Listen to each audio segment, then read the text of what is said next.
حسب الميه تقع بيحصل ايه؟ بتقع بتقع. ده المية بتقع طبعا.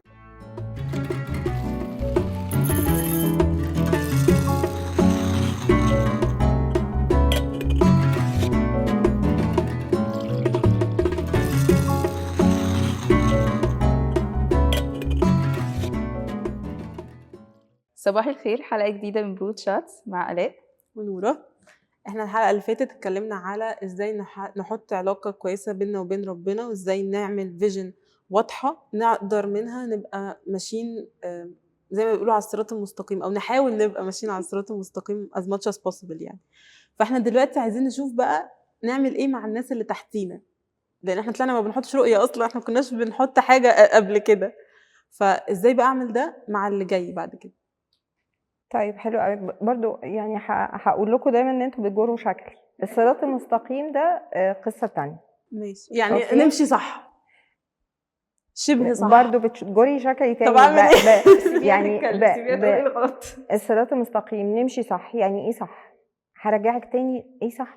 لازم يبقى عندك تصور واضح للصح بتاعك اللي انت عايزاه، للطريق المستقيم واضح. اوكي صح. لان الطريق المستقيم ده احنا عاده بنتكلم عليه ان هو مجموعه العبادات اللي احنا بنعملها. انا بصلي وبصوم وهحج وهعتمر في صراط مستقيم تاني خالص متعلق كمان بالفيجن بتاعتي. اوكي ماشي. وما خلقت الجن والانس الا ليعبدون. صراطي المستقيم بقى المشن بتاعتي ماشيه عليه ولا لا؟ صح ماشي. اوكي بس عباداتي بعملها كويس. صح، بس احنا إن شاء الله. كأمهات احاول بقى. يعني اكيد طبعا ان شاء الله. احنا كأمهات بقى يعني احنا بنمشي كل حاجة كده. احنا من ساعة ما اتولدنا نذاكروا، خشوا الجامعة، اتجوزوا، يلا نخلف. فكل حاجة ماشيينها بالترتيب. بنتي عايزة تغير، عايزة اعلمها بوتي تريننج، عايزة ادخلها مدرسة، بنمشي الخطوة باصين تحت رجلينا، مش باصة لبعدين. بنبدأ غالبا معظم الأمهات بتبدأ تتصدم امتى؟ لما بندخل مدرسة ونقابل أمهات عندهم أولاد أكبر، ونبدأ نشوف مشاكل في سن المراهقة وخناقات المدارس والتربية والكلام ده. نبدأ نقول إيه ده؟ أنا مش عايزة بنتي تبقى كده. طب مش عايزة بنتي تبقى كده، طب إيه الفيجن بتاعتي؟ عايزاها تبقى إيه طيب؟ لا أنا ما عنديش فيجن، هو أنا بس اللي عارفة إنها مش عايزاها تبقى واحد، ومش عايزاها تبقى كذا وكذا وكذا. طيب اقول لك حاجه كنا اتكلمنا فيها انا وانتي يا آلاء. عشان ابقى انا في الاول الفرد ده اللي ربنا خلقني صح. الفرد ده في الباث بتاعته في الحياه هو عنده مهارات صح. عشان ابقى هاكتيفيت المهارات دي واوظفها في الدور اللي انا بلعبه ده. اوكي فمن الحاجات اللي هقول لك هاتي ورقه وقلم، تعالي اكتبي انتي مين. ده سؤال. انتي مين؟ انتي مين؟ انا آلاء. اهلا وسهلا. والله انا آلاء. مين آلاء؟ عرفي نفسك. انا آلاء يعني هعرف ادواري، هقول ان انا هقول ان انا مهندسة، هقول ان انا family and parenting coach، هقول يعني هعرف انا طب ممكن ترجعي خطوة ورا. قولي آلاء الإنسانة اللي عندها أحلام، اللي بتتمنى. خدي نفسك كل باكج على بعض. اتكلمي على آلاء لوحدها. لسه آلاء ما عملتش أدوار. آلاء كصفاتها هي ايه يعني؟ الصفات اللي عندي، المهارات اللي عندي. عشان هسألك سؤال تاني، ايه التالنتس بتاعتك او السكيلز بتاعتك اللي انتي مدركاها عن نفسك؟ دي أسئلة ديب قوي، وانا اصلا بدأت اتوتر. أسئلة ديب قوي. ما عمري ما فكرت كده، فما عنديش لسه يعني ما عنديش يعني حاسه ان دي حاجه كده هنقعد بقى فيها كوتشنج سيشن طويله نقعد نفكر. بس يعني انا اللي اقدر اقوله ان انا بحس ان انا واضحه، يعني بحب ابقى عارفه ايه الصح وايه الغلط. حلو. يعني حتى لو مش عارفه اعمل الصح، بس ما بحبش اضحك على نفسي. اوكي انتي صادقه. يعني واضحه صادقه مع نفسك، عارفه تشوفي انتي امتى بتبقي صح وانتي امتى بتبقي غلط. الكلام اللي انا بقوله ده مظبوط؟ ايوه بالظبط. طيب اوكي نورة اتفضلي. بس لا عايزه اشوف بقيه ايوه يعني حددت المهارات وبعدين حددتي المهارات بتاعتك. وانا هوظفها بقى في ايه؟ في تربيه ولادي. اهلا وسهلا برضه، هقول لك تاني أهلاً لا وسهلاً. لا في الفيجن صح، انا قلت صح. في الفيجن، ما هو انا الفيجن دي خليها بس عشان دي لا برضه دي جمله، على فكره الفيجن دي جمله بس تفاصيلها بتبان جوه الميشن بتاعتي، صح. مم. يعني رؤيتي ومهمتي. اوكي. اوكي، والرؤيه كبيره والمهام كتيره. اوكي، طيب انا دلوقتي عرفت نفسي، انا مين، انا هالة، انا عندي مجموعه ادوار، انا اقدر اعتمد على شويه مهارات عندي انا مسمياها، بيعجبني في الاخرين بعض المهارات وبابريشيت جدا. هقعد مع نفسي قاعده كده، طيب عايزه استخدمها في ايه؟ احدد دور واقول انا هوظف ده ازاي، مهاراتي دي هتخدمني ازاي ونبدأ بقى نسقطها على على الدور اللي احنا عايزين نعمله، سواء ان انا ام عايزه اربي اولادي، سواء مثلا انا بدرس زوجة في ومعلمة. الجامعه، حد يعني زوجه زي ما قالت. لان الادوار، يعني هرجع تاني، انا ممكن اراجع علاقتي باهلي كابنه، دوري مهم. كابنه، دوري كصديقه، مم. بس احنا دلوقتي متفقين ان احنا بنتكلم عن الدور كأم. اوكي. اوكي، طيب انا دايما برضو بيبقى عندي، لو انا عايزه دلوقتي واخده المظله بتاعت ان انا مسلمه، حلو، وقلنا عايزين نطبق ده في رؤيتي وفي المهام اللي انا هعملها، صح؟ فانا الصوره اللي انا شايفاها دلوقتي صوره الام اللي هي اسمها ايه، صلبه يعني حد شديد. مش مش شرير، بس حد اللي شديدة هو أصلا. شديد، حد مركز جدا في الدين في مشتقات الدين كلها، وثابت بقى اللايف ستايل بتاع الحياه اللي احنا عايشينها دلوقتي، فهطلع ناس مكبوته مثلا. في ناس كتير بيبقى عندها التصور عندها ده. الفير ده، انه انا لو كل حاجه بركز، يعني هما فاصلين، يعني مين هم دول؟ الناس اللي عندها ناس الفير ده. احنا ليه بنتكلم عن الناس؟ صح، ده سؤال مهم. يعني ليه انا رحت عند الناس، رغم ان احنا يعني احنا واحنا بنتكلم اتفقنا ان احنا عندنا كده هرم او مثلث بقى او ستاك بيقول الله، نفسي، الاخر. صح. احنا شقلبناه، حطيت الاخر هو اللي اول حد، فعيني جايبه ايه هما. ان هو هيجادج عليا بان انا حد سخيف. بيفيدك في حاجه في رؤيتك في مهمتك في الحياه، ولا اي حاجه غير انه بيعطلك. صح. طيب سؤال تاني بقى، وللاسف غير تخيل. مقاطع كلامك، هو ده دائما ما بيحركنا في الحياه، الاخر شايفيني ازاي. ايوه صح. الآخر والترند والدنيا ماشية ازاي. أنا بودي تمارين عشان دلوقتي بقى اللايف عشان ستايل إن لازم كلنا اودي. نودي تمارين. بدخل المدارس الفلانية عشان ده الستايل دلوقتي، مش عشان المدرسة دي هتساعدني في الرؤية بتاعتي في تربية عشان أولادي. انا ما عنديش رؤيه اصلا. صح، اللي ما عندهوش اتجاه هيمشي في أي حتة.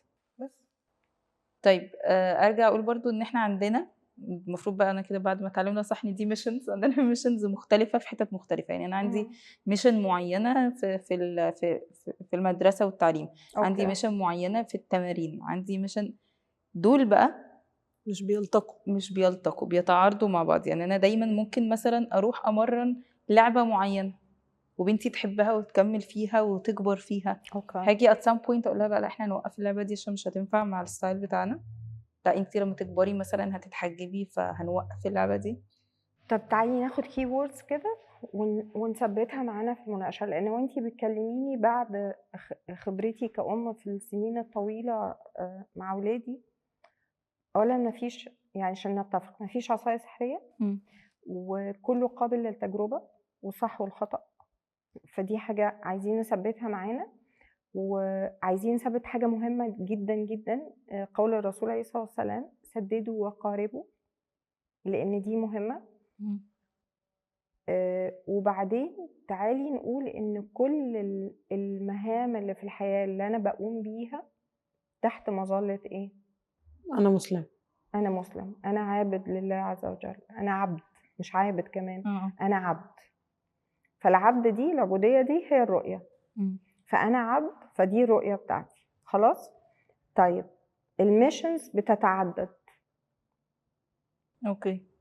العبودية بتاعتي أو المظلة بتاعتي والرؤية بتاعتي بيتحكم فيها مجموعة من أو بيوجهها مجموعة من القيم، وده اللي خلاكي بعد فترة تقولي لبنتك لا خلاص انت مش هتلعبي اللعبة دي. ايه القيمة اللي حركتك وقلتي لا انا ما ينفعش تلبس مايو مثلا، ما ينفعش تعمل اي حاجة؟ هي القيمة أو يعني حاساها أكتر هي الرؤية بتاعت أصلا إن إحنا لازم نبقى بنعبد ربنا، فلازم كل حاجة بنعملها تبقى ماشية مع العبادات دي. بالظبط. ف ورؤيتك وهي بتلعب رياضة، هي بتلعب رياضة ليه؟ لصحتها، عشان يبقى يبقى صحتها ده كويسة. يبقى قيمة الصحة مهمة جدا كانت عندك، وده اللي وجهك ان انتي تبتدي تخلي بنتك تلعب رياضة اصلا. نوع الرياضة ايه بقى دي حاجة تانية. صح. مظبوط كده. فهمت. فاهم. اوكي. نورا كان فانت عندك سؤال، قصدك شكلك عندك سؤال. يعني انا برضو عايزه ابص من منظور الطفله. اوكي. الطفله دي اللي هي خلتها تتعلم تلعب اللعبه دي لعدد سنين. اوكي. وبعد كده هقول لها لا خلاص انا كده انا اديتك الفلكسبيتي انت عايزاها او علمتك الحاجه الفلانيه، فخلاص انت يعني اخدتي الجول اللي انا كنت حاطهولك في الاول، فهنشيله بقى ونشوف حاجه تانية نعملها. مداخلتك دي اكثر من رائعة، لان اذف ان انا بشتغل مع كل حاجة بدوس زرار اشتغلها، ادوس اوف بالظبط. تخلص، اون هي هتكرهني. ده اساسي. قبل ما نروح لهي هو انت هتعملي لخبطه رهيبه جدا. فاحنا برضو محتاجين في التربيه نكوميونيكيت احنا بنعمل ايه، ونخلق ما يسمى بثقافه البيت. نتكلم. ثقافه زي ما تشتغلي في مكان ويقول لك الكالتشر بتاعه المكان اللي هي ايه المقصود بيها، ايه انا بنفذ الحاجات باي طريقه. اوكي. صح. طب عايزه اضيف حاجه بقى بتكمل كلام نورا ده. برضو الديبيت اللي بيبقى عند اهالي كتير في كل حاجه بقى، في طريقه لبس، في التمارين، في اللايف ستايل. انا هخنق بنتي بقى اللي عندها 3 سنين من وهي صغيره، لا انا سيبها تعيش حياتها وتعمل كل حاجه. اوكي. ولما نكبر بقى نبقى نتكلم في الموضوع ده، ولا هلغي لها بقى كل حاجه من الاول؟ ايه الاكستريم ده؟ ما هو يعني هو دول اللي موجودين يعني فعلا. ايه الاكستريم ان انا هسيبها تعمل كل حاجه عشان برميها في عشان ما تحسش انها اتحرمت من حاجه.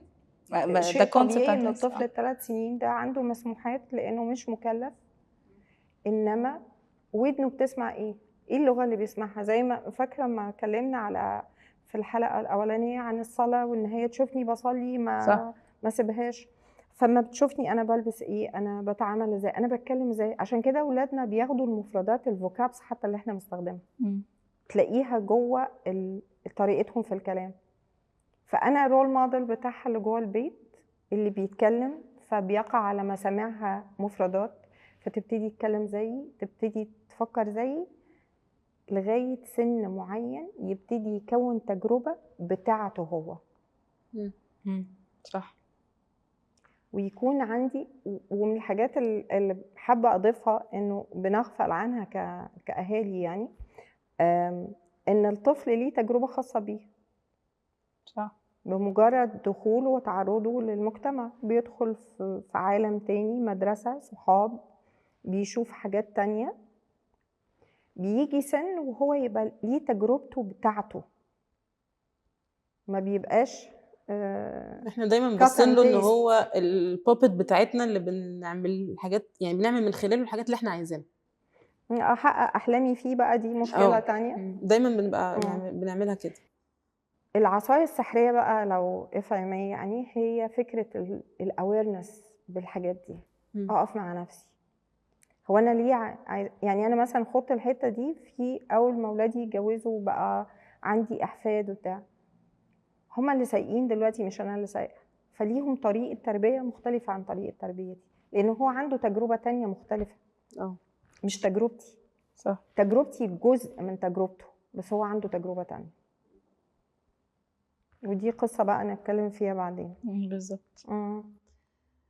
برضو انا بالنسبه لي لسه ما حلتلكيش المشكله. يعني انا دلوقتي عايزه احط الرؤيه بتاعت انه هربي ولادي ازاي من المنظور ده، او انا جوه الامبريلا بتاعت انه انا مسلمه. انا في حاجه كمان عايزه اقولها برضو، ان احنا دايما بنخلي التربيه الدينيه دي حاجه ستاند الون انتيتي لوحدها. يعني عايزه اعلم بنتي تصوم، عايزاها تتعلم تصلي، عايزاها تتعلم كذا، بس انا مش باخدها معايا في الداي تو داي لايف، مع ان تعاملات كتير قوي في حياتنا اصلا اساسها لا هنرجع نلاقيها في الدين. يعني لما بنقول لاولادنا ما ينفعش نتنمر، والترند والفتره دي الناس كتير مركزه على الموضوع ده في السوشيال ميديا. طب ما ده ليه اساس اصلا في الدين. من ابسط الحاجات بقى، من ابسط انه تعالي نغسل سناننا، تعالي نعمل لا ما تكلميش اختك كده، ما تزعقلهاش. ممكن اقول لها ان احنا نتعامل مع الصغير برحمه مثلا. دي بقى من الحاجات الحلوه اللي انت محتاجه تغيري الدليفري بتاع الكلام. يعني حلو قوي الكلام اللي انت بتقوليه ده. لا الدليفري كلام، احنا دايما بنبتدي جملنا لا وبعديها جمله. صح. فالجمله المبنيه على النفي دي على طول مش بتلاند. ف عارفه في مثال بسيط كده بحب اضربه، ايه لما تقولي للطفل امسك الكوبايه كويس، اللي هو ازاي بقى؟ لا استني، حسب الميه تقع، بيحصل ايه؟ بتقع. ده بتقع طبعا. امسك الكوبايه كويس، بيروح ضاغط على الكوبايه. صح. فانتي اديتها له ان affirmative way، امسك مش اوعى. صح. فالعوده للحته اللي آلاء بتقولها، فكره ان هي تقرب من الولاد، بيسمعوها، يبقى في حوار بيننا وبين ولادنا حتى الصغيره ل3 سنين وعلى قدر سنها. انا مش هقعد اقول لها اقعدي بقى عشان اقول لك انا رؤيتي في تربيتك وخلي بالك عند 12 سنه مش هتعملي كده. لا يمكن هتفهمني طبعا. صح طبعا. فكل مرحله على قدرها. ما انا طبعا مش عارفه اعمل ايه مع ال3 سنين. يعني ايه اللي مسموح لي دلوقتي؟ او يعني كنا لسه احنا في الديبيت ده مسموحه، لان السي في ال3 سنين هو عندك انت يا نوره مش عندها. انما الحاجه اللي انت محتاجه تشوفيها النيدز بتاعه السن ده، تتعلمي عن السن ده. يعني في حته حلوه قوي، فاعلموا انه لا اله الا الله. يعني ايه؟ يعني احنا محتاجين نتعلم عن ربنا. فاي حاجه هتقفي فيها انت محتاجه تتعلمي عليها. definitely عشان تعملي بودكاست زي ده انت محتاجه تتعلمي عنه. صح.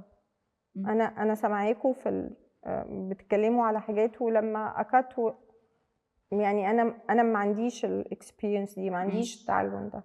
انما definitely لما ابتديت تعلموا الحاجات دي. فانا واقفه فين، فهبتدي اتعلم على النقطه اللي انا واقفه عندها. طب وايه؟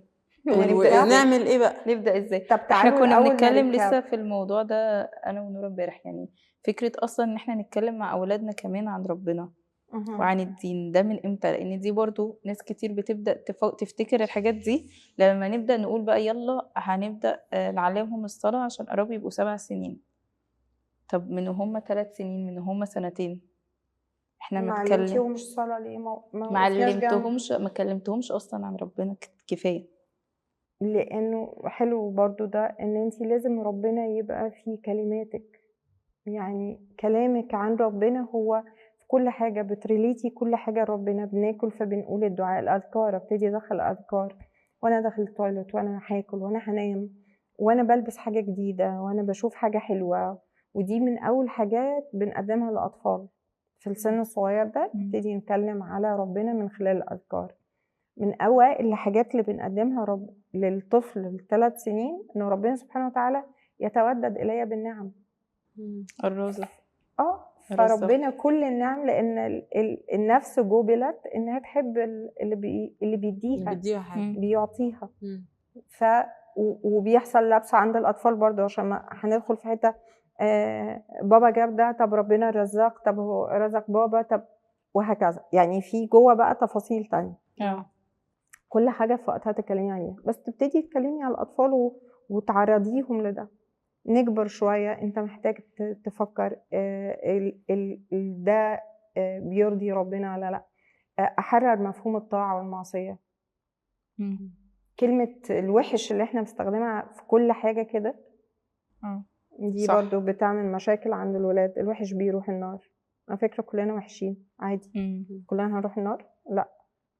يعني في حاجات تفاصيل كده صغيرة بقى في التربية محتاجين نبص عليها. مصطلحاتنا اصلا اللي بنقولها بتعمل لبس في الفهم. مش بتقول الواقع. دي محتاجة نتعلمها زي ما بنتعلم عن التربية وبنقرا عن التربية نقرا في ده برضه عن التغذية، نقرا عن ده برضه. بالظبط. فمحتاجين كل نقطة هنقف فيها نبقى بنتعلم عن ده. طب خلينا نريكاب بقى زي ما كنا بنقول، زي ما نورا بتقول انه يعني نعمل ايه، نحط بقى الرؤية ازاي دي واضحة. اول حاجة انا مين، فحدد انا مين وانا عايزة اتكلم عليا، لان انا ممكن اتكلم عليا كزوجة، ممكن اتكلم عليا، بس انا محددة ان انا كأم.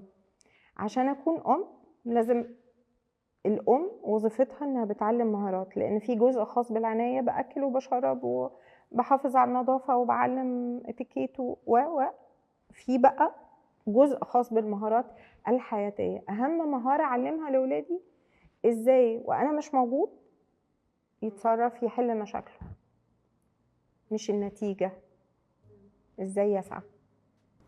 يبقى هو مسؤول عن الحاجة اللي هو بيعملها. والحياة اختيارات. انا بحب قوي ان فكرة الحياة اختيارات، لانها بتعلم accountability ومسؤولية، وانا هختار حاجة فهتحمل مسؤولية اختياري، مش عشان اعلقه من صباع رجله، لا، عشان اعلمه ان هو مسؤول عن اختياراته وانا السند بتاعه. فنرجع تاني، يبقى انا مين، ايه المهارات انا شخصيا اللي بتمتع بيها، ايه اللي احب انقله كمان لاولادي، وايه المهارات اللي انا بادماير او معجب بيها عند الاخرين واحب اتعلمها. فدلوقتي انا عملت ايه بقى؟ ابتديت اكون رؤيه الى حد ما، وجهه نظر حوالين انا هعمل ايه. صح، حلوه. ده الاكتيفيتي بتاعت النهارده نقعد نعملها كل مره نطلع بورقه بقى مرة احطهم في الحيطه كده احط كل ورقه في الحيطه تاسكس كده. والكلام اللي قلتيه حاسه انه ممكن يرفلكت نتكلم عنه اكتر في الحلقه اللي جايه، انه ان انا بسعى وايه حدود مسؤوليتي في الموضوع، ولغايه اللي هو امتى وابقى خلاص ده مش دوري. صح. انا دوري هيقف لغايه فين؟ دورك كأم؟ مسؤوليتي مش دوري. مسؤولياتي كأم تقف امتى؟ ده نتكلم فيها المره الجايه ان شاء الله. ميرسي قوي. شكرا ليكي. شكرا.